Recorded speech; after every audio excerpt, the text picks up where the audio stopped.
right, looks like we should be live. Let me check.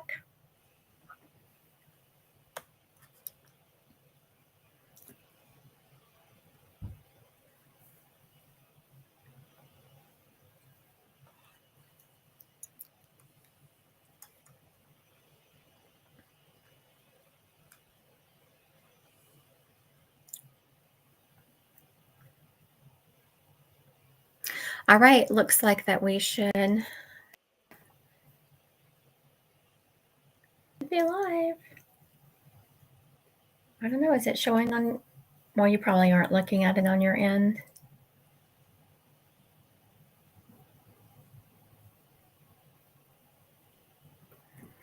Okay, so yeah. All right, looks like that we should. Good morning, Elizabeth. Yeah, there we go. Thank you. Thank you, Elizabeth or Sissy, for commenting. Dee and I are going live today to talk about some important information. And so I haven't used this platform in a while, so I wasn't sure it was coming through. So thank you, Sissy, for commenting so that we know, yes, we're getting the comments. Everything is as it should be. I appreciate you. So Dee and I are here talking about, I know it sounds like a non-sexy talk, but let me tell you, having worked with people that have transitioned a lot, and Dee lives in a community with a lot of people that have been left behind, the ones that are no longer, with their significant other. And she has seen the end result of some of the issues that have happened. So today we're going to dive into this conversation about organizing your essential information, from passwords to pet care, that ensures your loved ones. I mean, you're so stressed. You're in such a grief state whenever someone lives. You're not thinking straight. You're not thinking clearly. No, you were doing it perfectly, Sissy. Thank you. So, and you don't want to have to go digging for passwords. Or where is the life insurance? Where are the investments? How do I get into their computer? So we're going to go through some of that. But Dee, I have a question for you is, what inspired you to focus on helping people organize this information? I mean, of all the things to think about, what made you think about that? Well, I worked with a hospice there for a while, and when people died, nobody knew what to do with the body. And I go, that's an interesting aspect. And this is like 6-7 years ago. And I go, that's really a topic that nobody's ever even mentioned. So what happens if you have family, friends, and people are visiting you and all that? They know what to do, but mainly, excuse me, you don't really think about what's going to happen if you die suddenly. I mean, even if you're at home and you have a heart attack, you may not have a spouse. Maybe your kids aren't real close. What's going to happen in that first 15, 20 minutes? I mean, when somebody finds a body, they're going to go, what do I do now? So that's when I first started looking into it. And the more I did that, the more it led me to different things of people, what they're doing. And now I've got a friend that the dad refuses to even talk to the kids. So I'm working with them and trying to get him to understand. And he had a heart attack last week. Oh my goodness. And he came out of it. So now he's thinking, yes, do something. I want to talk back up a little bit what Dee, you just said about what happens that first 15 to 20 minutes. I teach classes. And so I was in the middle. I was teaching intro to mediumship class. My students were on there. All of a sudden, one of the students messages and said, well, I knew that they had popped out, like without saying anything. They had left the classroom, which is no big deal. We're via Zoom, so that happens. But then she messaged me later, so sorry, an emergency came up. And I was like, oh my goodness, I hope everything is okay. So while she was in class, her neighbor kept calling and she was ignoring it because she's in class. Then she got the text. Her neighbor right next door had gone out in the yard and found her husband. Right. A normal Thursday evening. Not expecting it. And so the person that was in my class went and sat with her until, he was pronounced not alive right there. And they had to wait for the coroner to show up. So what do you do? I mean, that is, have thought about that because my husband does some things he should probably not do in the yard. And I am so afraid of going out one day and him having done something he should not do in the yard. And, finding him, I'm always warning him like a little, don't do that. Don't get on that ladder. Don't do that. We can call someone. They have the proper equipment. But yes, just like Dee said, that lady was not expecting to go out into her yard and find her husband. Now, also, in today's world, the finances, communication, photos, medical information, it's all digital.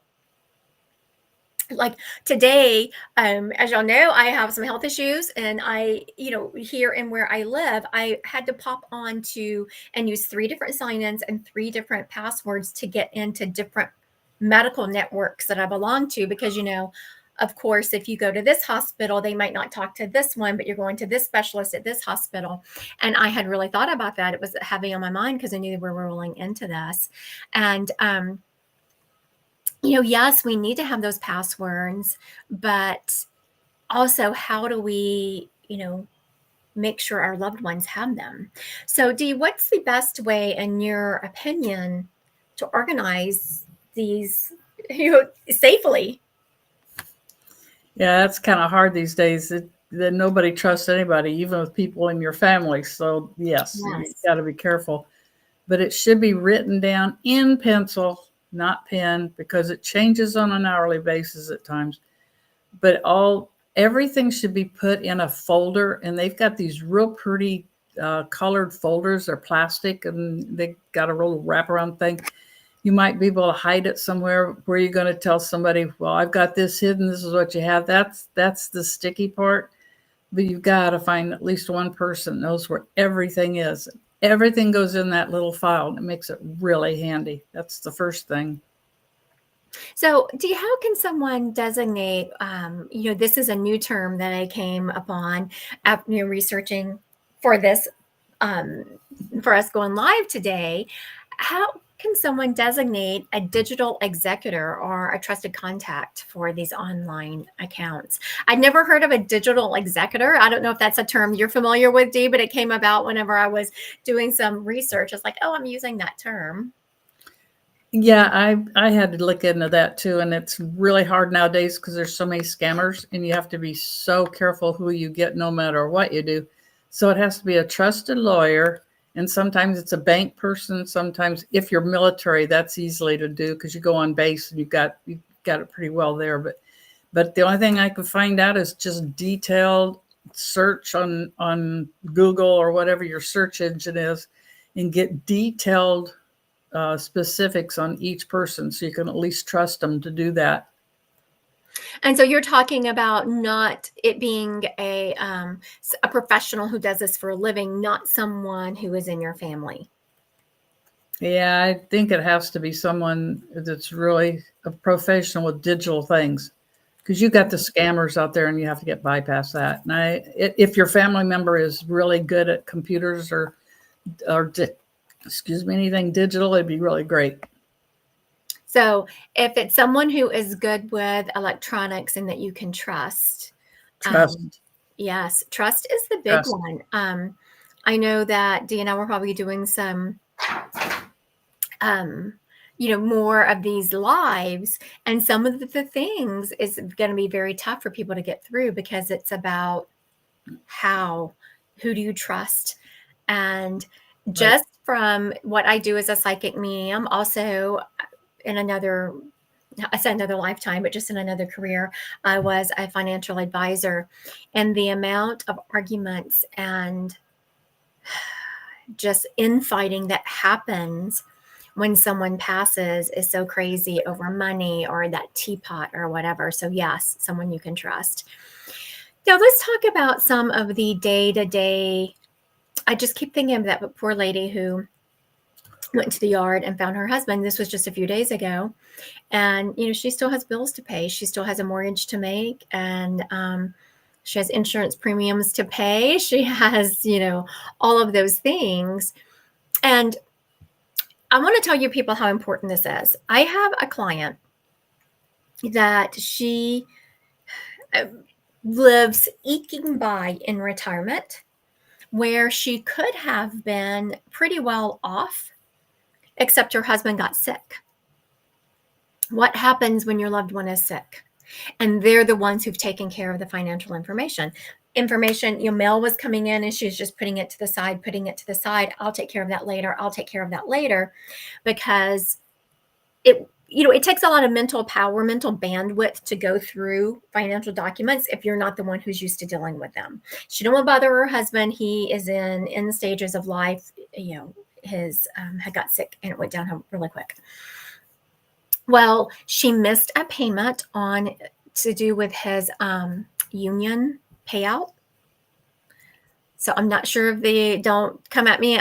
We've talked about it. So she's been to lawyers. So I know people are going to be, well, she can do this. She can do this. She had been to several lawyers, and it was a loophole. She missed it. It was ridiculous, like 7 days or something. We're just staying on YouTube today. We are just going live on YouTube today. No link, but thank you for asking, Jess. We decided to do it a little bit different way. And so just that one thing falling through the cracks made a huge difference in her ability to support herself. So what do you think is the most efficient way to document and update financial information like that? To actually document it, you've got to plan ahead. But like you say, sickness can just take everything and wipe you out. So that's why you should do it now while you're not sick. Yeah, while you're not sick, and have something planned, at least to know who's going to pay. So have somebody come in and watch the bills. That's one of the things that a couple of the people I know did that. They had a banker actually take over and pay bills for them. And they knew how to do the annuities and the, switching 401ks. And, it's somebody a little bit out of your reach, and professional work is the only thing that I knew how to do or would happen. So, reminder of, especially if you're well, to kind of check your financials each year to find out where you sit, and do that with a financial guide. Mm-hmm. Mm-hmm. And I will admit, though I like I said, was a financial planner, and so I'm very familiar with our financial documents. And I will admit, it's painful every year when my financial planner says, "Oh, we have to do that." Didn't we just do that? Wasn't that just yesterday? I'm pretty sure it was yesterday. And when it's been a year. So yes, it's painful, but what I know is how much better I feel once it's done and off my plate. Exactly. Like once you've checked that box and it's not hanging over your head, things are in order. It just makes you feel better. Now, whenever you were talking about a couple of different options, having a professional come in, you said someone had a banker come in. So you think that is the best way? Do you think they can have someone in their family do it? What do you seen work best for people? That's up to the person. That's a personal thing completely. If you trust anybody in the family, then that's fine. Maybe you've got an uncle somewhere that does financial work. That's great. If just the trust is all it is, because they can wipe you out in minutes if they can't trust them. Yes. That is so important. And I've seen, like I said, seen this happen. And make sure it's someone of integrity. It might not. Now, this is going to be weird. It might not be your favorite person in the family, right? Right. That you want that person that is the rule follower, that is going to be walking in integrity. You might not like them personally. They might not be your favorite, most fun-loving relative. That's what we're looking for here, people. We're not looking for the partier of the family. Right. We're looking for that rule follower, the person that walks in integrity. Now, do you have some ideas, Dee, for people to ensure their privacy is being honored while still making this information accessible? Right. Again, it's just a lot of trust, and privacy is number one, I would say. You don't want them to go, "Oh, well, she's got this and he's got that." No, it's got to be somebody that trust. It's all coming back to trust. And who would you put yourself in their place? Who would you really want to have? Mm-hmm. And Dee, I was about to address that, Elizabeth. I was about to see, do you feel everyone should have a will with a deed upon death clause for a house? We're going to get to that. When I was just about to address what Sissy said, I don't trust anyone in my family.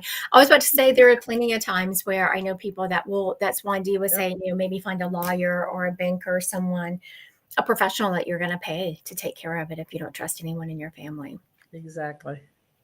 Now let's address, I think this isn't a later one, but we're going to talk about it right now. Dee, do you feel everyone should have a will with a deed upon death clause for a house? Absolutely. A will is so important.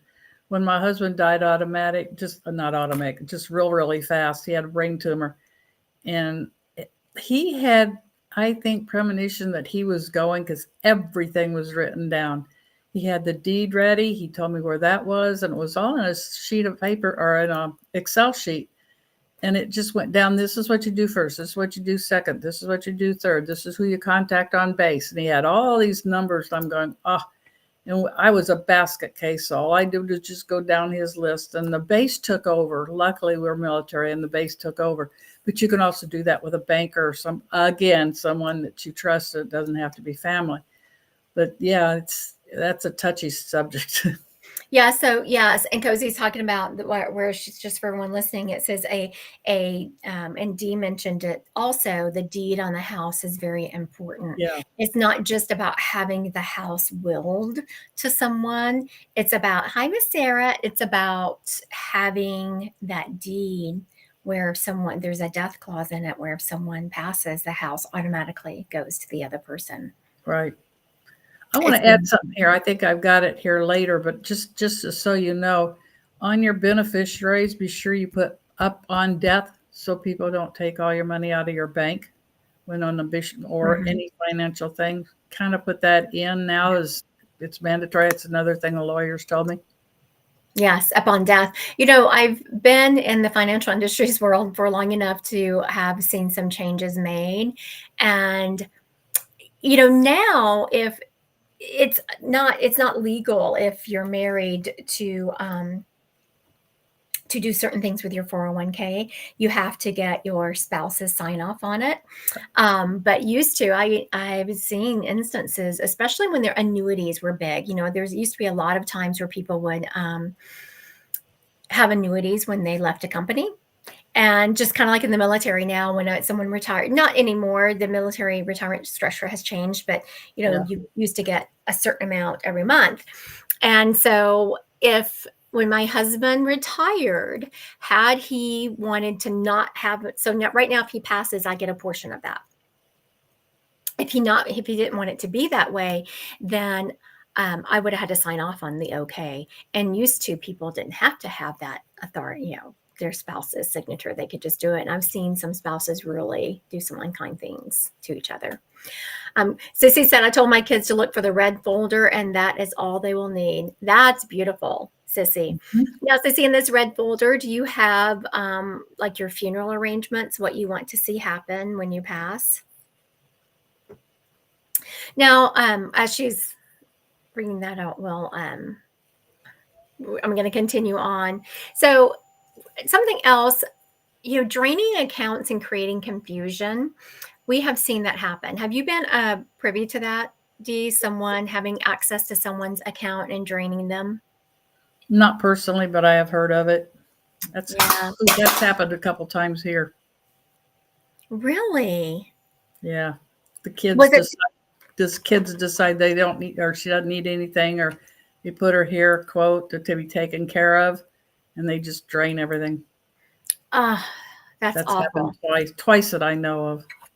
And if you know about it, you can imagine how much more has happened. So make sure that as someone, you might want to get someone who is, a lawyer to take care of that for you. And many people don't realize the many services that are automatically coming out of people's accounts, the streaming services, the membership, storage units, application, subscriptions, and so much more. I think it's helpful to create a subscription list. I know my last summer, not this summer that we're just ending, but last summer, Just your four. Well, Sissy, that is a benefit. Just to even have your banking information, your 401k is great. Yeah, no. Now plan your funeral, not to be morbid. But we went down, my husband's uncle had passed, and we went down to help clean up some of his stuff, and it became an issue with one of his storage units.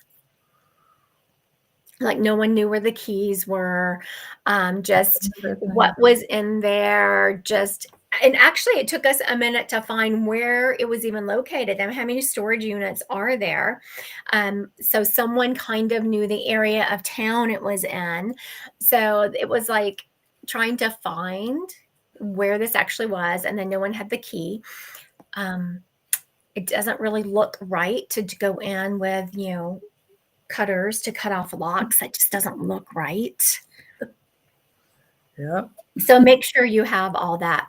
Now, Dee, what do you think the best method is to track and organize automatic payments? I think I need to do that, not just for my passing. I think I need to do it right now.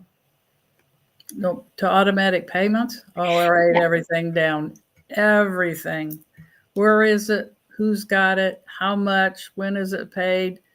And you were talking about storage unit keys. Well, don't forget your car keys. Where do you always put them? Oh, true. Yeah. That's happened here too. Nobody could find their car keys. That was a real pain for a long time. Let's see what else. Whatever key, bank key, the block box keys, anything that you've got to write it down. At least to have something to start with, even though you forget to change it if you change the lockbox numbers or storage shed, but you got to keep that list completely up to date. That's why you check it yearly. Sissy put on here since 2020. I'm going to go with Sarah. Her mom. Sarah said her mom has everything lined up and taken care of for Jenny and I. Every time I would go to Louisiana and visit my grandmother before she passed, she'd drag out her folder. And in this folder had her obituary written, had the picture that was going to be published with it, where it was going to be, the songs that were to be played. She had it all planned out. Now, someone did change the obituary before it was published. So that was no good. But yeah, she had it written down and planned. And even that, like I've thought about that. My grandmother, the way it was changed she didn't approve it. It wasn't what she wanted. Let's see. Sissy says, since 2020, I've had to deal with death and getting things settled. It's been at least one person a year. Oh my goodness, I got two this year. One had everything in order and the other did not. What a difference that makes in the grieving process, right, Dee, when someone has everything in order? Oh, it's hard. If you don't have anything like one person died of a heart attack right in front of her door, and she didn't have any family, nobody. So that made it even harder because they didn't have anything to go on or where she wanted to even be buried. What do you do? So they just took it and went to the state. Who's going to pay for the funeral?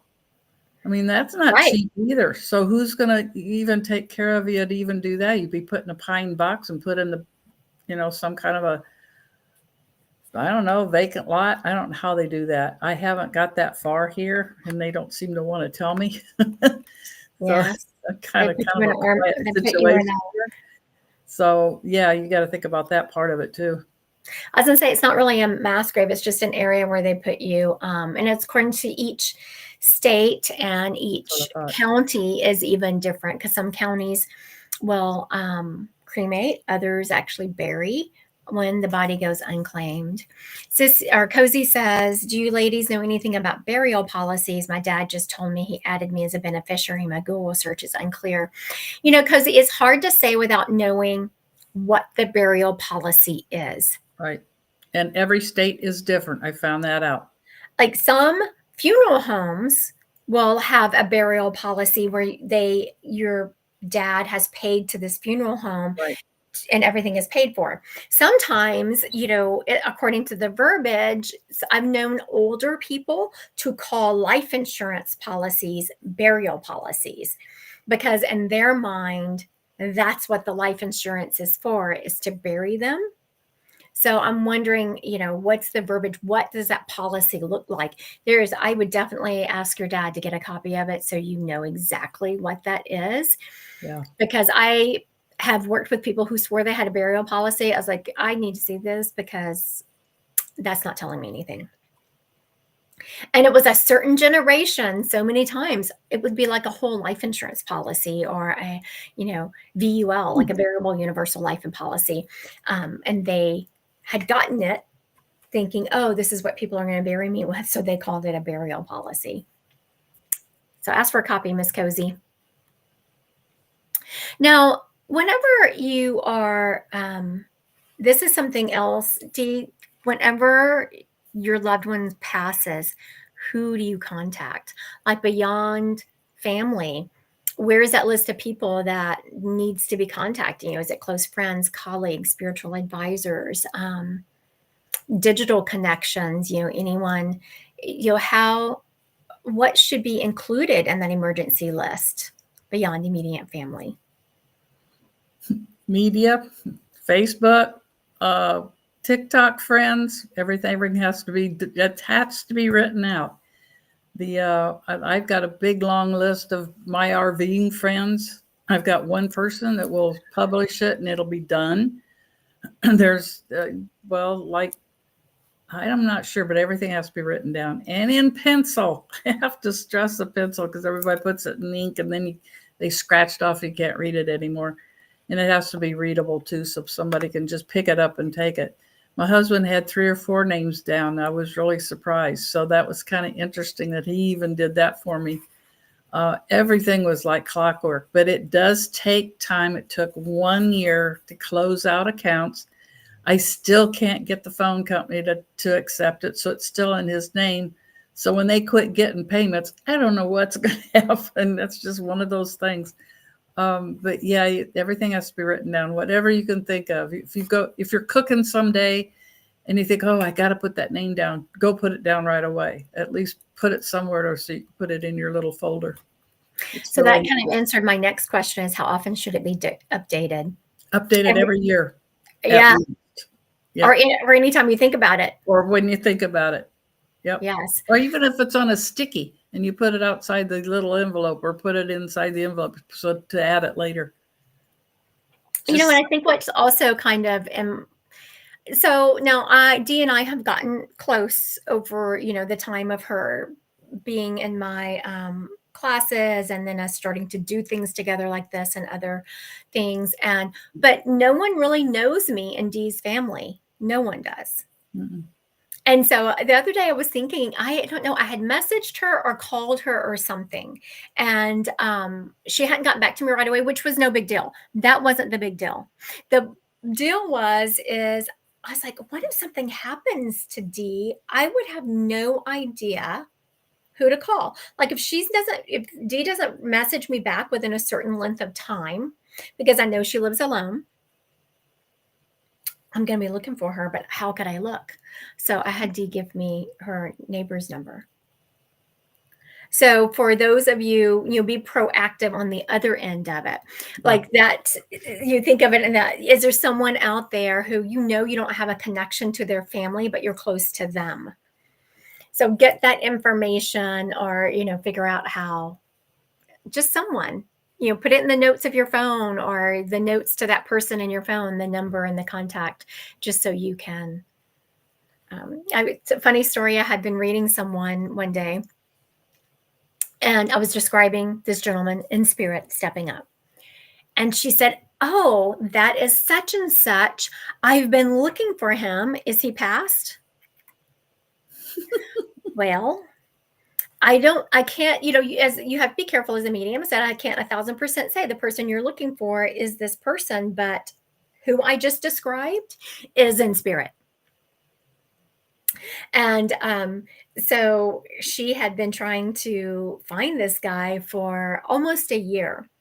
And so in us talking, I said something that kind of jogged her memory to his sister's name. So she went looking for his sister on Facebook and he had passed and she sent me the obituary.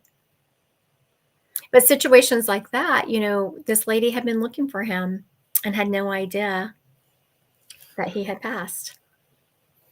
Can happen. Until he, made an appearance. Now, let's talk about digital assets, like things that are digital photos, creative works, intellectual property. How, those can be complex legal battles. I'm about to, that intellectual property, the pictures. What steps can someone take to protect, to identify these digital assets? Copy. Save on external drives, save on a phone, save in the cloud. I've got like 5 different places I save stuff, and I write them all down where they all are. So if one goes bad or can't get to it, at least another one will. So that'd probably be my first choice to do.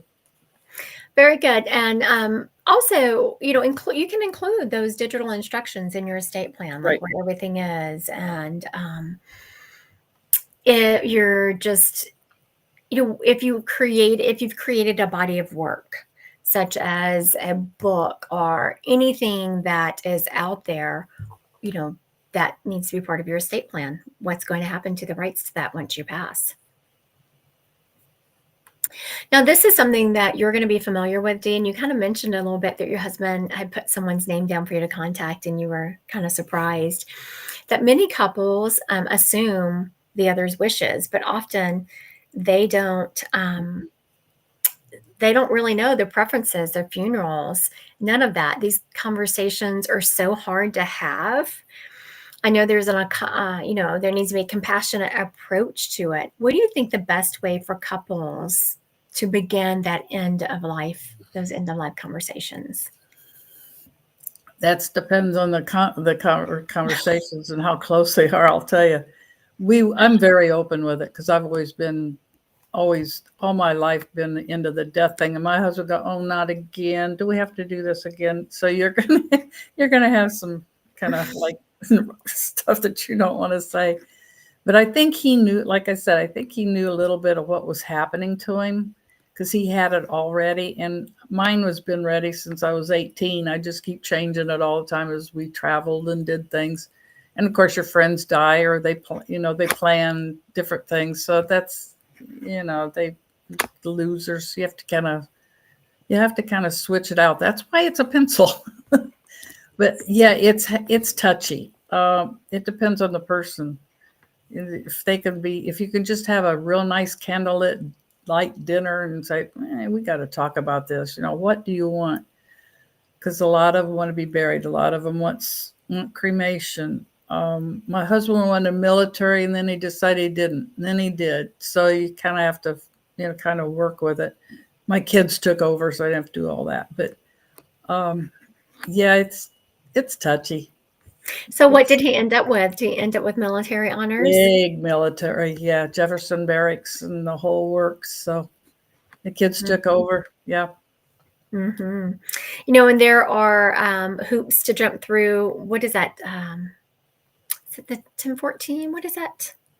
Oh, DD 214 is very important to have. Yeah. Oh my goodness. DD 214. Yeah. I knew where it was. I finally found it, and it was in one of his files. And if you're military, you're going to be showing that 100 times. So be sure if you've got a military family that you know where that paper is, because a lot of things are free. I know. It was interesting because I was lucky, blessed that my husband at that time was, when my dad passed, was in the military and was also working a lot with the color guard. The color guard, for everyone who is not familiar with it, is who goes out and does the 21 gun salute to a military funeral, and they follow the flag and all that.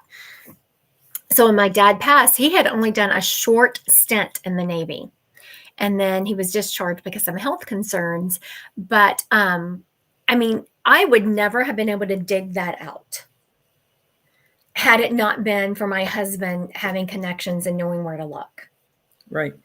And it made such a difference in just the beauty of his funerals, the military people coming in and folding the flag. It was just really beautiful.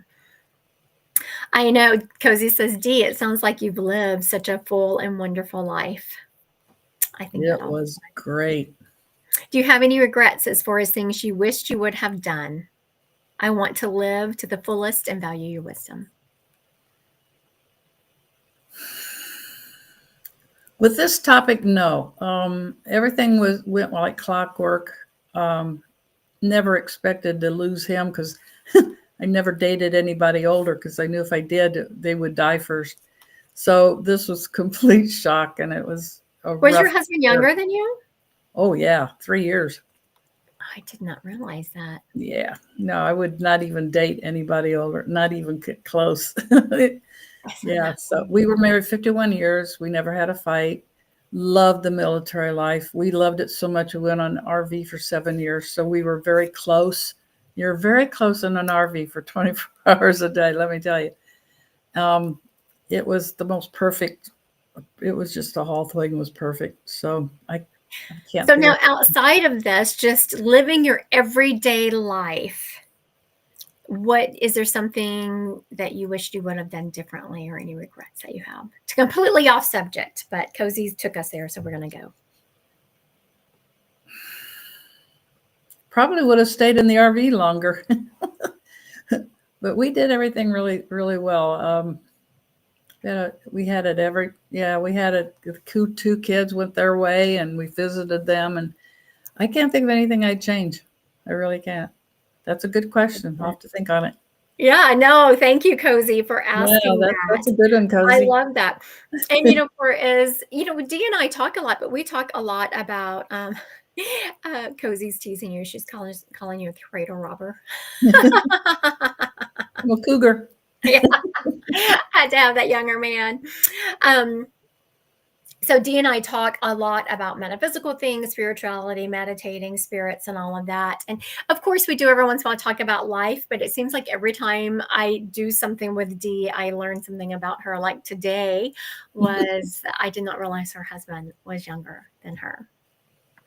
So now, real quick, I want to circle back to the question we were just talking about. And I know you touched on it a little bit. What if you have someone who is just completely against talking about it? It's a husband and wife, and one of them is very much, no, we have to get this taken care of. These are the things we need to do. And the other one just is completely, nope, don't want to talk about it. Not going to happen. Do it for them. Get everything that you know, get it written down and just say, look, this is what I'm going to do. Are you against this or are you not? And be very specific. You have to, I've seen a couple do that. Just sit down. If they don't like it and they really want it changed, that's when you'll get them to talk. Say, we've got to live our lives and let me know, am I going to be able to live on my own if I lose you? And that can be both ways. Right. Of course, the men go out and look for women right away, but most generally, because they can't live alone. Yes. But yeah, you do it for them. The whole thing, the medical part, do they want to be resuscitated? Yeah, thank you. Yeah. So DNR, that's very important. Do they want hospital? Do they want hospice? This is what I'm going to do if this, and this, and this, and have it written down and present it. It'll work. It should. Yes. I love Dee, the way you put that. Like, she's like, you know what? If they don't want to talk about it, do it for them. Yep. And then if everything's great, good. But if there's something that they don't like, they're going to say something about it. And it's usually cremation. It's usually over burial or cremation. They'll kind of open up with that. Very good. Now, your husband was buried. That's correct. Is that correct? Cremation. Yeah. He was cremated. Mm-hmm. Why am I seeing a burial plot? Because he's in a plot in Jefferson, but I'm going to be with him. Oh, so y'all buried his ashes. Mm-hmm. Oh, gotcha. So now this is where Dee's sitting here saying that her husband was cremated. But in her husband, of course, anytime I'm with Dee, her husband shows up. And he's in spirit. So he's standing there showing me a headstone. My symbol for someone being buried is a headstone and a plot. And I was like, okay, then why is he showing me this? So that because they buried the ashes. And I'll be right behind him. They do that at Jefferson, And what state is that in? Missouri, right outside St. Louis. Very good. Sarah said, I love this. We all want to love like that. I will tell y'all, I agree. Dee had a love, this beautiful soulmate love. And I will tell y'all, it's a blessing and a curse. Just from being on the side of it where I do the readings for these people, because to have a love like that is phenomenal and there's nothing like it, but to lose them is also nothing like it. Now, real quick, something that came up in my researching, I don't know if you call it something different or if you call it the same thing, Dee, but a refrigerator info sheet. And I don't think it needs to be a refrigerator info sheet. It can be anywhere. But it's just a list of your information that is, date of birth, your allergies, medications, medical conditions, your primary physician, next of kin, emergency contacts, DNR, just something that someone can grab real quick. Right. Now, what all do you think should be included in this refrigerator sheet? It doesn't need to be on the refrigerator, but that's what a lot of people were calling it. I thought that's perfect. I have it where someone can just grab it. Number one, it's now mandatory for all emergency units, the whole United States. They go to the refrigerator. I did not know that. It's a thing that they do now, because that's one place that somebody can put something that you know right away. Meds are first. What meds are you on? Keep that updated again in pencil. That is mandatory. The meds, so they know what you're on, so they know how to react. If you want a DNR, that has to be on there. I got DNR everywhere. But that's on it. In Florida, it's a yellow piece of paper. I hear some states is pink and others are different colors. So whatever your state does, that's what you have to have. And it has to be signed by a doctor. I had no idea that was a thing.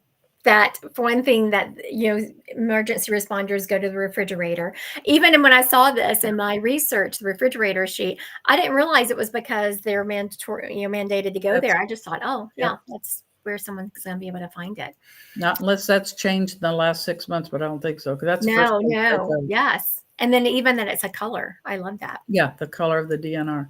But that's the first thing you got to do. Then, of course, your doctors can be listed, and your family member can be listed, which might, the kids or whoever's going to take care of you needs to be contacted. So Cozy just asked another question, and I'm not sure if you're going to know the answer to this, Dee. I do not know the answer to it. As a veteran spouse, if I die first, so if Cozy dies first, can she be spread on top of her veteran husband when he dies in his military grave? I know that one. It depends on the funeral. The funeral home itself that you choose, if you want that done, you have to go by that funeral that will do that. Very good. Thank you, Dee. There you go, Miss Cozy. Sarah was talking about her grandparents. That's how their grandparents were. Like they had a relationship like you and your husband, and how hard it was on her when he passed. Yeah, you know how hard that was for me. I do.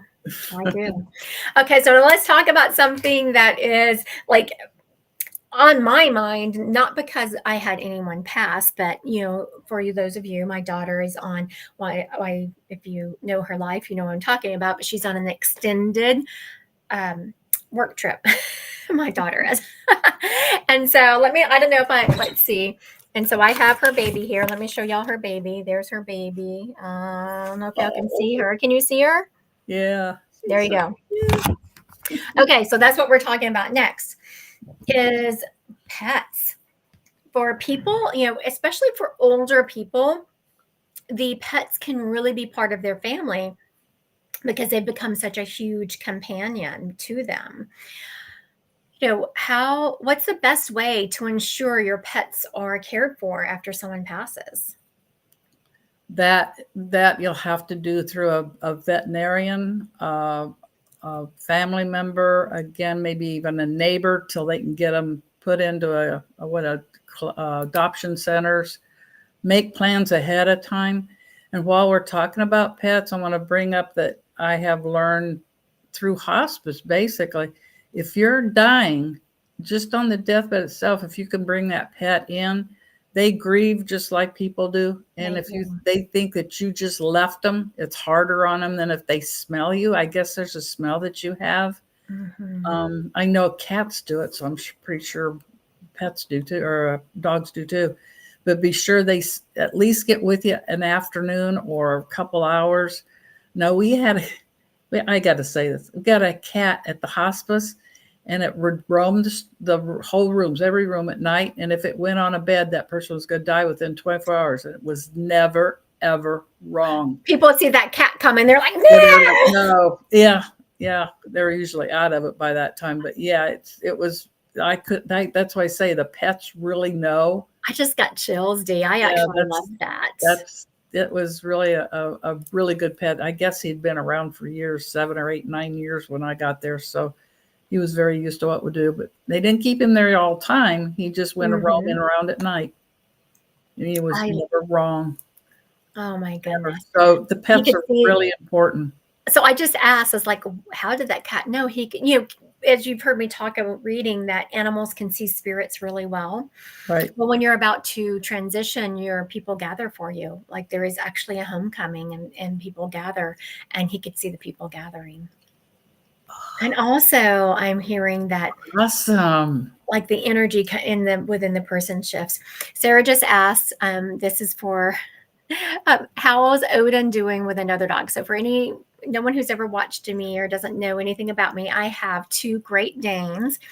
Odin is the male, and he is something else. He is the destroyer of all things. Just to give you an example of my sweet Odin, I'd put the dogs outside. I went from a workout class. I had just enough time to get to, put the dogs out, get changed, come on here with Dee. I put the dogs outside. They weren't listening to me. And they weren't coming back in. So I thought, you know what? I'm still in my workout clothes. I'm going to go run and change and then bring them in. It took me all of 5 minutes. By the time I got back out there, Odin had dug a hole to China in our backyard. He hasn't dug. He's a big problem with it. Haven't done it in a long time. But to answer Sarah's, how's Odin doing? Well, Jazz, my daughter's dog, is an old lady. Jazz is 14 now. She's a Labradoodle. She don't play. And she snapped at Odin and put him in his place, and it scared him. So you have Jazz, who is like, 40 pounds soaking wet. Odin is 175 pounds. Jazz snaps at Odin, and Odin like ducks down and starts whimpering like, what is this? No one's ever talked to me that way before. So now he gives her a wide berth. As he should, because he could cause her some injury. Now, I want to also expand on what Dee was talking about with the animals is, have through a vet or have it taken care of. But if you can have someone designated to take that animal, instead of them going into the adoption process, sometimes that's the only way. But if you can have them, have someone designated to take that animal with their instructions, just with my daughter's dog here. I mean, she's older. She's on 3 different medications that she gets at different days. She's allergic to this. She can't do that. I had to have instructions. And while she was here, I was still, okay, now this happens. Okay, she gets this. And so if she wasn't around for me to ask that question, I'd been in trouble. Cozy says, do you think pets can detect dementia, Alzheimer's? And I wonder what that looks like. Did you ever see that, Dee, if animals could detect dementia or Alzheimer's? I've seen dogs do it every once in a while, especially cancer. Dogs are trained all the time to detect cancer, but I don't know. I don't know a whole lot about animals. So when it comes, I have seen them be able to detect cancer. I've never seen them or heard of that, Cozy. That would be very interesting to be able to detect dementia. I know cancer puts off a certain smell, and they can go right to it. I was just trying to think. Haven't had any stories. Now, this is the way I love spirit, because now that this question has been asked, watch, at some point throughout the next few days, I'm going to have a reading that question will be answered. I love it. I hope I'm with you because I want to know. I will let y'all know. I'll put something. Yes, Cozy in the Divine Collective. I'll put something in the Divine Collective to let everyone know. Now, I want everyone to know that preparing this information, and Dee, I want your opinion on this. It's not because you're expecting the worst. It's because you're really choosing peace and compassion for those left behind. Exactly. I think what Dee's husband did for her was the most compassionate thing he could do for her. He couldn't not pass. So if he was going to transition, how could he make that as peaceful for her as possible? And, he gave her this beautiful gift. So what's your opinion on that, Dee? I think everybody should do it because you are so stressed out. You're so much in grief. You've got a lot of paperwork to do. And it all went like clockwork. And if you get it done now, no matter if you're 18 or 40 or 90, you can really relax because you know that it's all done. You don't have to worry about who's going to pay for it. That's the biggest thing that happens. Mm-hmm. And where are you going to be buried? And I think that's number 2. If it's all written out on everything else, it sure helps that person behind. It really does. So now, what is one step if someone is just too overwhelmed because they're thinking about everything we've talked about and they're like, oh my goodness, I can't? What is the first step they can do to start this process? Go to your website, and I think it's on under the blog and newsletters. And everything that we have discussed here is all in a line. And I teach it here with 640 people here where I'm at. We've got new ones coming out all the time. And I teach this workshop, and this is step 1, step 2, and it's all stepped out for you to where, okay, I can't do this now, I'll skip it, but go back to it. And it's really laid out well. But the biggest thing is go to your funeral home of your choice and get something paid for. That's your biggest thing, because then you don't have to worry about it. You don't, neither does friends or neighbors or whoever's going to be doing the funeral. So on my website, Christy Godwin Psychic Medium, up at the top is a bunch of classes or different options. Click on the newsletter option. And once you click on that blog newsletter, once you click on it, will be Dee's paperwork. I think I called them Dee's paperwork. Yes, I think that's what they're called. And I would, on top of that, yes, go to the website. Start with the refrigerator sheet. Yeah, that's another one. Yes, funeral home and your refrigerator sheet. Start with those 2 things. But yes, please go and get that list, because I was just seeing them being checked off. So if you have a list of everything that you need to do, okay, yep, I can check off the refrigerator sheet. Yep, I checked off the funeral home. Oh, but I haven't done the lawyer. Let me skip that. Let me go on to this or that. Your will, that's number 3. Mm-hmm. Get something done with that. And I have found my daughter, who, she's young, in her 30s, my oldest daughter, they just recently did estate planning, mostly because they were doing some traveling. And I was like, I need some information about these children that I'm watching. Have them for bed, something happens, but we need to know what the paperwork is. I know my husband thought it was so rude, because this was before they had done the estate planning.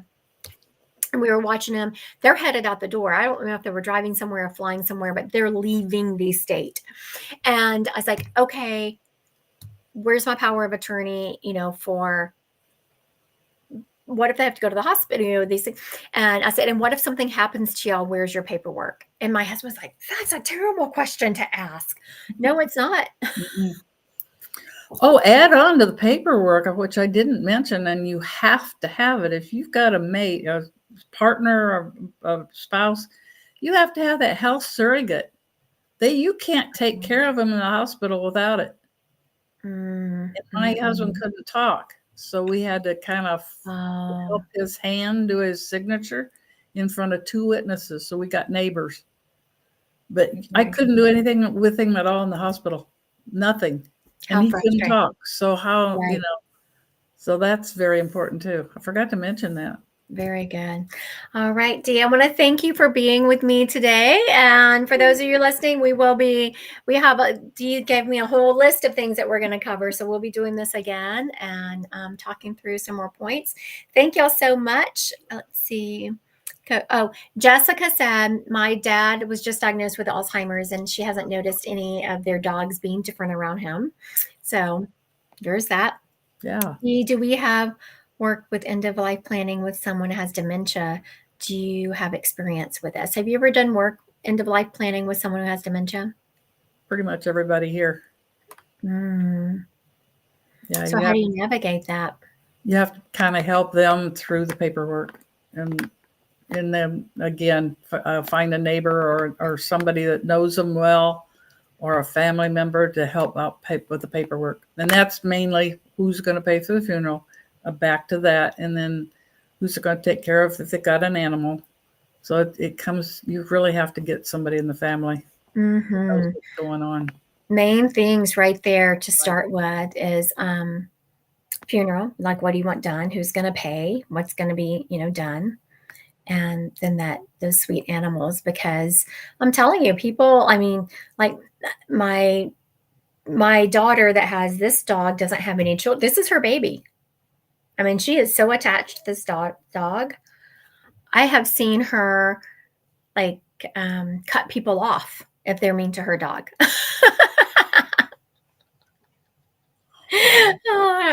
But that's the way people are. I mean, when it's their babies, they don't play. Thank you again, Dee. I so appreciate your wisdom. Thank you for being here. It was a pleasure. And I want to thank everyone who joined us today and was popping in the comments. I appreciate you. I hope everyone has a great day. Bye.